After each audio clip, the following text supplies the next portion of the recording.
Episode की शुरुआत में प्रिंस ड्यूक होंग युनसू के पास जाता है और उसे अपने बारे में बताता है। फिर कहता है कि मैंने सुना है कि आप हिवेन से आई हैं, इसलिए मैं आपसे मिलना चाहता था। फिर वो युनसू को हवाता की डायरी देते हुए कहता है कि मेरे दोस्त ने कहा है कि अगर मैं ये आपको दिखाऊंगा तो आप खुश हो जाएंगी। युनसू कहती है कि इसका मतलब है कि तुम जी चोल के साथी हो और उसने ही तुम्हें यहाँ इस डायरी को मुझे देने के लिए भेजा है। इस पर ड्यूक होंग कहता है कि जी चोल ने मुझे ये तुम्हें देने के लिए नहीं बल्कि दिखाने के लिए भेजा है, ताकि तुम इस डायरी को पाने के लिए हमारे पीछे पीछे आओ। इस पर युनसू कहती है कि तुम्हें क्या लगता है मैं इस डायरी के लिए तुम्हारे पीछे पीछे आऊंगी? जाओ और उस जी चोल से कह देना कि मुझे इस डायरी की कोई जरूरत नहीं है और तुम भी अब यहाँ से दफा हो जाओ। इतना कहकर युनसू वहाँ से चली जाती है। इधर चॉयंग चिलसाल ग्रुप के असासिनों को खत्म करने के बाद वापस आ रहा होता है। तभी उसे युनसू की बात याद आती है और वह उस जगह पहुंच जाता है जहां युनसू ने उससे हर दिन मिलने के लिए कहा होता है। तो वह देखता है कि कमांडर चोंग सिक समेत सारे उदालची सोल्जर्स और असासिन गर्ल्स वहां मौजूद होते हैं। युनसू उन सबको हर्बल टूथ पाउडर दे रही होती है जो उसने डॉक्टर जैंग की हेल्प से बनाया होता है। वो सभी लोग उस पाउडर को लेकर बहुत खुश होते हैं। तभी चॉययुंग कहता है कि यहाँ क्या हो रहा है? तुम सभी अपनी अपनी ड्यूटी छोड़कर यहाँ मजे कर रहे हो। चॉययुंग को देखकर सभी अपने अपने काम पर निकल जाते हैं। फिर युनसू चॉययुंग को लेकर उसके रूम में जाती है और उसके हाथ पर लगे जख्म पर बैंडेज लगाती है। चॉययुंग उसे ध्यान से देख रहा होता है। फिर वो उसे बताता है कि मैंने हिवेन के डोर के पास लोगों को भेजा है। अगर डोर ऑफ हिवेन ओपन होगा तो वो मुझे तुरंत इन्फॉर्म करेंगे। इस पर युनसू कहती है कि ठीक है। फिर वो वहां से जाने लगती है तो वो लड़खड़ा कर चल रही होती है। तो चॉययुंग उससे पूछता है कि क्या तुम्हारे पैर में चोट लगी है? तो युनसू उसे उसका दिया खंजर दिखाती है और कहती है कि ये इतना भारी है कि मुझे चलने में प्रॉब्लम हो रही है। इतना कहकर युनसू वहां से चली जाती है। नेक्स्ट सीन में युनसू अपने साथ मौजूद असासिन गर्ल्स से उनका नाम पूछती है तो वो दोनों अपना अपना नाम बताती हैं। फिर वह उन दोनों से कुछ जड़ी बूटियां लेने के लिए मार्केट चलने के लिए कहती है ताकि वो सबके लिए कुछ स्किन केयर प्रोडक्ट्स बना सके। वो दोनों एग्री हो जाती हैं तो युनसू उन्हें लेकर मार्केट की ओर चल पड़ती है। इधर जी चोल प्रिंस ड्यूक होंग से युनसू से हुई मुलाकात के बारे में पूछता है तो ड्यूक होंग बताता है कि उसने डायरी को लेने से इनकार कर दिया। वो गुस्से की काफी तेज है। इस पर जी चोल कहता है कि तुम्हें बस उसे देखना ही नहीं है बल्कि उसे हमारा वफादार बनाकर यहाँ वापस लाना है। इधर चॉययुंग रॉयल सरमन की सिक्योरिटी के बारे में अपने सोल्जर्स को अच्छी तरह समझा देता है। फिर वह सूली बंग ग्रुप के हेड सिबलिंग के पास जाता है और उनसे रॉयल सरमन के बारे में डिस्कस कर रहा होता है। तभी वहां बाऊ आता है और उसे बताता है कि डिवाइन डॉक्टर मार्केट में घूम रही हैं। तभी चॉययुंग पीछे मुड़कर देखता है तो वहां वो दोनों भाई बहन मौजूद नहीं होते।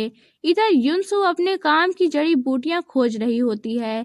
तभी वहां वो दोनों भाई बहन आ जाते हैं तो असासिन गर्ल्स अपनी स्वाड निकाल लेती हैं। तभी वहां चॉययुंग आ जाता है और युनसू को वहां से वापस लेकर आने लगता है। तो युनसू उसे बताती है कि मैं यहाँ कुछ जड़ी बूटियां लेने आई थी ताकि मैं कुछ ब्यूटी प्रोडक्ट्स बना सकूं, जिसे पहले तो मैं लोगों को फ्री में दूंगी, उसके बाद मैं उसे सेल करना स्टार्ट करूंगी और फिर मैं गोरियों की सबसे अमीर बिजनेसमैन बन जाऊंगी। युनसू की ये सारी बातें सुनकर चॉययुंग मुस्कुराता है। पर तभी प्रिंस ड्यूक होंग वहां एक दरबारी के साथ आ रहा होता है। वह युनसू और चॉययुंग को देखकर कहता है कि क्या तुम डिवाइन डॉक्टर को प्रोटेक्ट करने वाले वही उदालची हो? इस पर युनसू चॉययुंग को धीरे से प्रिंस ड्यूक होंग के बारे में बताती है। चॉययुंग कहता है कि हाँ मैं वही हूँ। इस पर ड्यूक होंग युनसू को शॉपिंग पर चलने का ऑफर देता है तो युनसू कहती है कि हमें जो लेना था वो हम ले चुके हैं, अब हम घर जाएंगे। इतना कहकर वो चॉययुंग को लेकर वहां से चली जाती है। इधर court lady चॉय head assassin girl से बचकर क्वीन को एक पेपर पर लिखकर प्रिंस ड्यूक होंग के आने के बारे में और जी चोल के साथ रहने के बारे में बताती हैं, जिसे जानकर क्वीन परेशान हो जाती हैं और वो कोर्ट लेडी चॉय से शाम को किंग को बुलाने के लिए कहती हैं। इधर चॉय युंग हेड सिबलिंग के साथ मार्केट में होता है, तभी उसकी नजर एक खंजर पर पड़ती है, तो वो तुरंत उस खंजर को युनसू के लिए ले लेता है। इधर कोर्ट लेडी चॉय किंग को बुलाकर क्वीन के पास ले जाती हैं। किंग अपने साथ क्वीन के लिए बहुत सारा गिफ्ट भी ले जाते हैं। क्वीन किंग को प्रिंस ड्यूक हॉन्ग के बारे में बताती हैं और कहती हैं कि जरूर जी चोल ने उन्हें थ्रोन पर क्लेम करने के लिए बुलाया है, और इससे पहले कि वो ऐसा करें, मैं युआन से अपनी फैमिली के लोगों और कुछ मिनिस्टर्स को हेल्प करने के लिए बुलाना चाहती हूँ। क्या मैं उन्हें बुला लूं? इस पर किंग क्वीन के सामने एक बॉक्स रखते हैं, तो क्वीन उसे ओपन करती हैं, तो उसमें क्वीन का वही नकाब होता है जिसे बांधकर क्वीन युआन में किंग से मिला करती थी। और यहाँ ये बात रिवील होती है कि किंग को क्वीन के बारे में पता था कि वो वही हैं जिन्हें वो युआन में गोरियो गर्ल समझकर पसंद करते थे। पर युआन में जब वो दोनों आखिरी बार मिले थे तो किंग ने कहा था कि वो किसी भी युआन की लड़की को कभी भी अपने दिल में जगह नहीं देंगे। किंग की ये बात सुनकर क्वीन हर्ट हुई थी और जाते वक्त उन्होंने अपने कमरे के बाहर ही अपना नकाब निकालकर फेंक दिया था, जिसे कोइंसिडेंटली किंग ने देख लिया था और उन्हें सारी बात पता चल गई थी। फिर वो क्वीन से कहते हैं कि मैंने इस बारे में बहुत सोचा है, मैंने एक बार अपने आप से किया हुआ वादा तोड़ा है और एक युआन की लड़की को अपने दिल में जगह दी है, पर मैं दोबारा ऐसा नहीं करना चाहता। मैं अपने थ्रोन को बचाने के लिए युआन से हेल्प नहीं ले सकता। इस पर क्वीन कहती है कि अगर आपकी यही मर्जी है तो मैं आपको फोर्स नहीं करूंगी, पर मैं हर कंडीशन में आपके साथ रहूंगी। इधर उदालची बैरक में एक सेलर एक बड़े से बॉक्स में कुछ स्वार्ड्स लेकर आता है, जिसे देखकर उदालची बुफान कहते हैं कि हमने तो किसी स्वार्ड के लिए कोई ऑर्डर नहीं दिया था। इस पर वो सेलर कहता है कि ये स्वार्ड हम आपको सिंपल के तौर पर दे रहे हैं। फिर वो एक छोटा बॉक्स देकर कहता है कि ये आप लोगों के कैप्टन के लिए है। इस पर उदालची बुफान ड्यूक मान को बुलाकर वो बॉक्स चॉय युंग के रूम में रखने के लिए कहता है, तो वो उस बॉक्स को चॉय युंग के रूम में रख आता है। इधर राज दरबार में रॉयल सरमन स्टार्ट हो चुका होता है। वहाँ क्वीन भी आती हैं, जिसे देखकर किंग खुश नजर आते हैं। फिर वहाँ चॉय युंग सारे स्कॉलर्स को लेकर आता है, तो किंग कहते हैं कि आप सब यहाँ मेरे लिए आए, मुझे इस बात की खुशी है। फिर किंग सभी स्कॉलर्स को राज दरबार में बिठाते हैं और फिर एक एक करके जीचोल के सारे रिलेटिव्स और एडमायर्स को उनकी पोस्ट से टर्मिनेट करके उन पर स्कॉलर, टीचर और उनके स्टूडेंट को अपॉइंट करते हैं। रॉयल सरमन के खत्म होने के बाद चॉय युंग युनसू को वो खंजर देने के लिए जाता है जो उसने उसके लिए खरीदा था।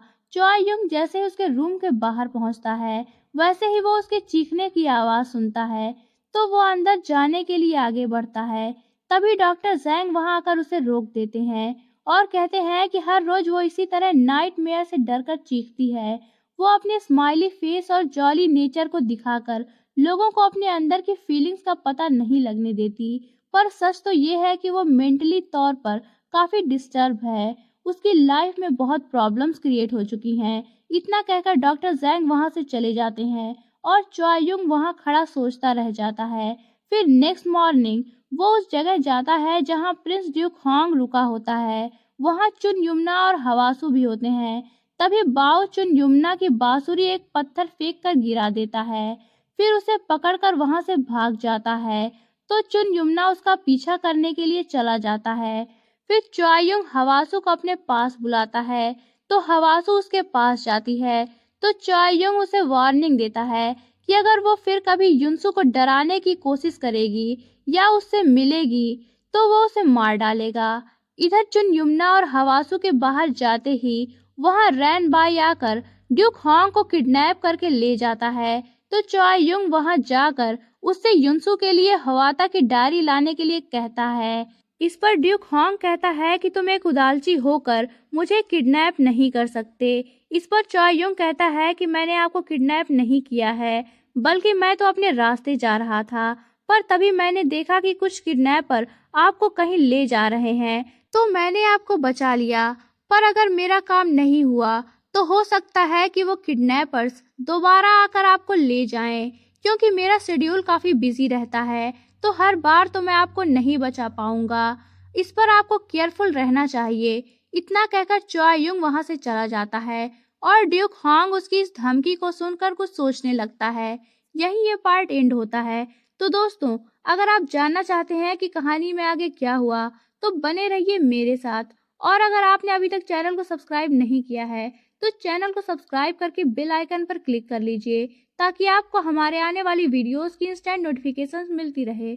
तो मिलते हैं नेक्स्ट वीडियो में। तब तक के लिए take care and good bye.